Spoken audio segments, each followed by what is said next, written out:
remembered story as well. Andy, you sat down with Dave for quite some time. How much smarter are you now after doing that? Smarter, and that was one of the more interesting conversations I've had with a head football coach, because he looks at the world very differently than most of his peers do. And I thought it was interesting that he said when he was an assistant, he was worried about voicing some of the ideas he had for running a program because he thought the other coaches would think he was weird. And I don't think he's as weird as he thinks he is. No, and he certainly isn't.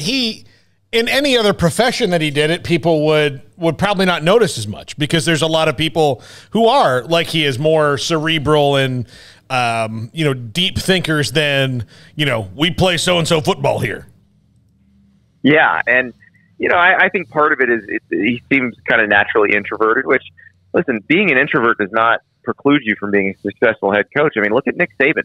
He's a natural introvert who has learned to deal with the public side of his job, and I think that's definitely possible. And I think it's interesting because Dave comes at things differently, and I think the decision that we found out about last night is one example of that. I mean, a lot of coaches would have just dragged that out so that Blake Shapen and Bohannon would have had to wait and couldn't enter their name in the transfer portal by Sunday so they could play somewhere else at this fall.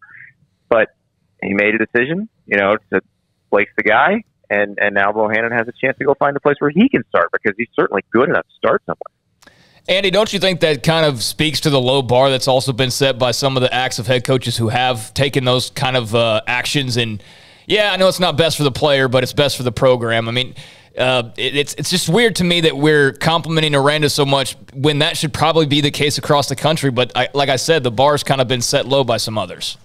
Yeah, it is. And now there are coaches who've done this before. And like Will Muschamp, for example, tried to do the right thing in 2013. He had Jeff Driscoll and Jacoby Brissett at Florida, and he picked Driscoll as a starter and told Jacoby Brissett, I understand if you want to do whatever you want to do. I didn't want to hold you hostage here. And Brissett transfers to NC State so he can start learning. This is when you still had to sit out a year. So he transfers to NC State so he can start learning the playbook. And Driscoll gets hurt in week 3, and the season's a complete disaster for them. So I think in this Baylor situation, it's a little bit different, because I was at practice last week. I saw Kyron Drones. He looks like he could step in and play if you need him. So I think that probably makes everyone a little more comfortable with the way this worked out.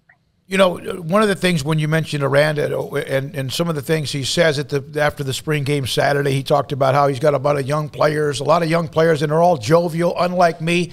He's starting to poke fun at himself at times now. I'm not sure if you've noticed that as well, because I did. Yeah, and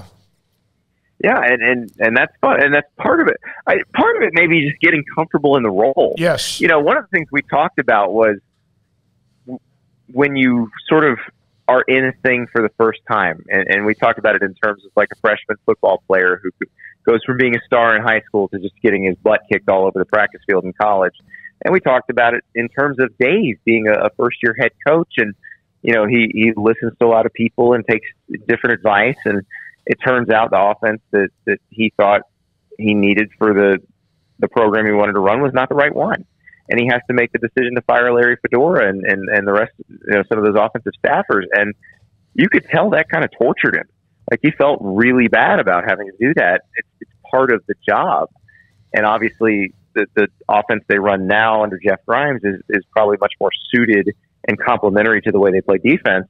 But it just, it sort of speaks to, you don't know what you don't know. And it takes a while to get used to this, and this is a big job. So, he seems to be getting used to it and getting more comfortable. Yeah, I asked him at Big 12 Media Days if he knew more about what he was going to do in the future as a head coach or what he would never do again after the first year, and it was the stuff he'll never do again.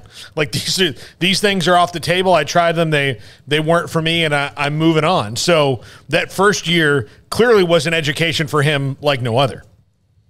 Yeah, it wasn't. I mean, that first year, if it was anybody's first year, you got way more education than you probably bargained for or wanted. I mean, anybody who had to take over a program in 2020, especially first-time head coaches, like, I admire the heck out of Arkansas and Sam Pittman, because that guy came in 2020 and just turned things around completely, and that could have been an absolute disaster given that situation and given what they had done the previous couple of years. So it's not easy, and I think to Aranda's credit, he recognized what was wrong, identified it quickly, and did something about it.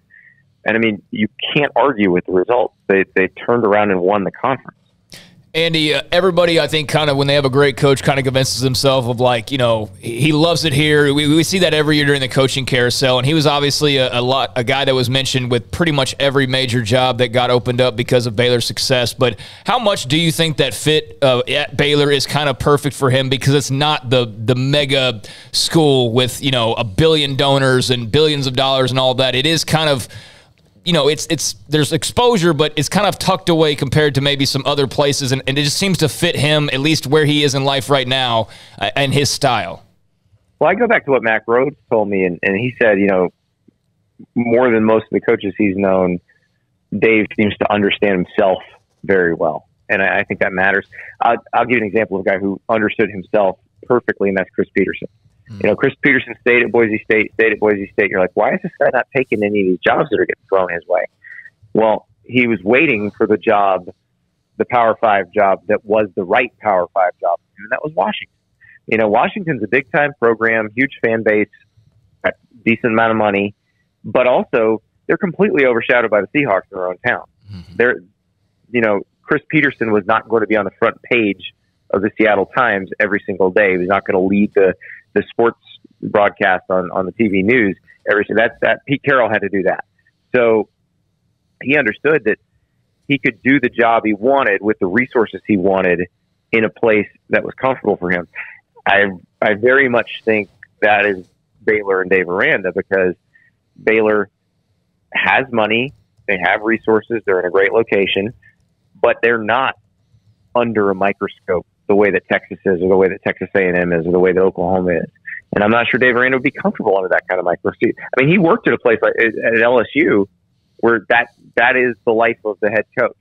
And I don't think that's what he'd want. He also worked at a place in Wisconsin where it's more like Baylor, where they give you what you need, you can get the players, you have a great identity, and you can win, but you don't have to deal with all that other stuff.